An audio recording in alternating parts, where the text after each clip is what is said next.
Hello, my name is Janez Perko. I work at Belgian Nuclear Research Center, SCKCN. I will present the work on the development of pore scale model for the carbonation of hardened cement paste. The objective of this work was to develop a process-based model that only requires a measurable physical parameters, so no other fitting parameters. In short, the carbonation is a process where calcium-rich phases in cement paste react with the CO2 from environment. Typically, the regions where calcium carbonate forms is characterized by lower pH. So this lower pH can cause the passivation of steel reinforcement bars, and consequently it can cause the damage of concrete structure. Now a few words about the pore scale model. So the typical property of a pore scale model is that we explicitly represent different solid phases in hardened cement paste. These solid phases could be portlandite, CSH, clinkers, pore system, but also other phases if they are needed. Typical discretization of such model is around 1 micrometer. This is because the typical size of a lot of solid phases is around this size. However, when we tried to build such a pore scale model, it turned out that it is very difficult to conceptualize the carbonation process for the whole hardened cement paste, even with the pore scale model.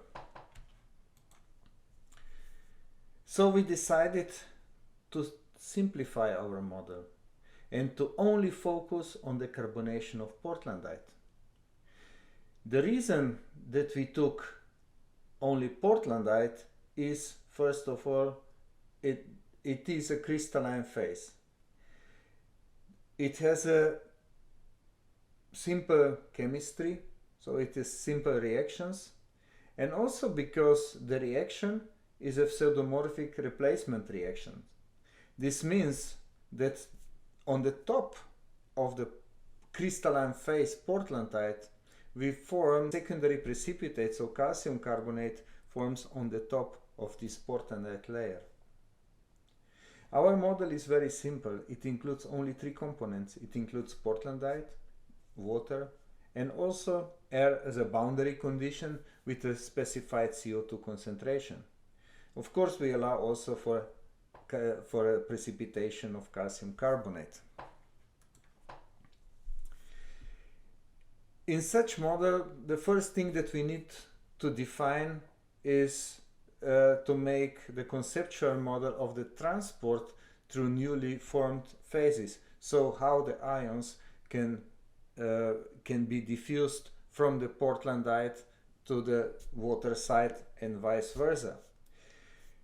Traditionally, such models use 2 approaches. One approach is that the newly formed phase, the calcium carbonate phase, is a non-diffusive phase. So there is no exchange between portlandite and water phase, and the precipitation can only form on the side of water because it is a supersaturated solution there. The other possibility is that we assume that the precipitation forms anywhere in this volume, so it's homogeneously distributed, and we can conceptualize it then by constitutive laws like Archie's relation, where the effective diffusivity is given as a function of porosity. However, for our problem, we know that we are dealing with pseudomorphic replacement reaction. So we can implement our effective diffusivity in terms of layered system. This layered system composes of diffusion of water, diffusivity of calcite, weight fraction of water, and weight fraction of calcite. When we implemented this model, we could match the experiments done on the diffusion of calcium carbonate phase, and we calculated that this diffusivity would be around 10 to minus 13 meters square per second. The second conceptual model that we need to develop is the way that we precipitate. In our case, we allow to precipitate anywhere, but we defined two phases or two stages of precipitation. So the precipitation starts first with filling up stage.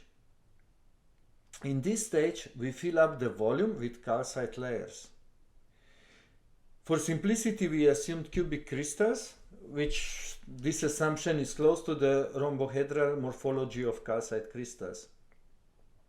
We use a typical size of calcium carbonate crystals, but this size can also be adapted. So when we fill up the whole voxel, then we enter the next stage, and this is called the infilling stage. The evolution of precipitation in the infilling stage depends on the saturation of the system and on pore sizes. The reason that we implemented this is because there are experimental evidences which show that the crystallization process inside small pores is different from those in large pores or even in bulk solution. In small pores, interfacial energy and crystal geometry have a significant effect on the solubility in a way that higher ion activity product is needed before precipitation occurs. So the final porosity actually depends on the environmental condition, like a saturation in our solution, pore sizes, molar volume of precipitate, interfacial tension energy, and of course also temperature. Now the precipitation can occur then on the top of newly formed calcite layer, but of course we also have the gap because of dissolution of portlandite, and we can also precipitate there. But it turns out that the precipitation occurs predominantly between the air and previously formed calcium carbonate layer because of lower solubility there. This results in a gap between the portlandite, so dissolved portlandite, and newly formed secondary precipitate. However, when we look the literature, we can also observe this experimentally. Also, we can our model predict that less of this gap would be present if the CO2 concentration would be higher. The second thing that was interesting to look at is how accelerated is our carbonation when we expose this carbonation to different CO2 concentrations.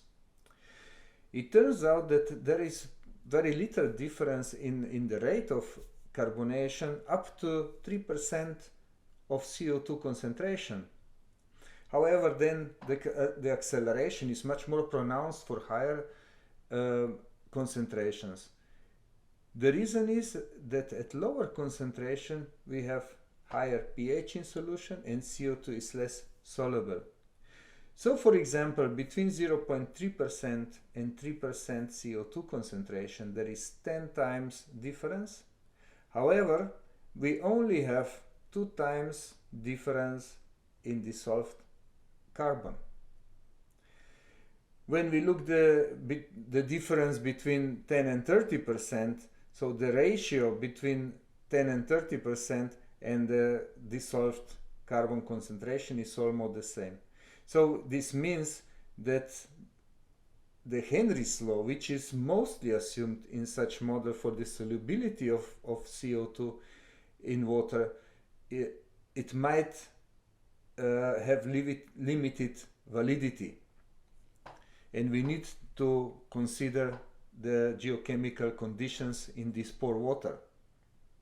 I just named few small things that that can be shown with such a simple model.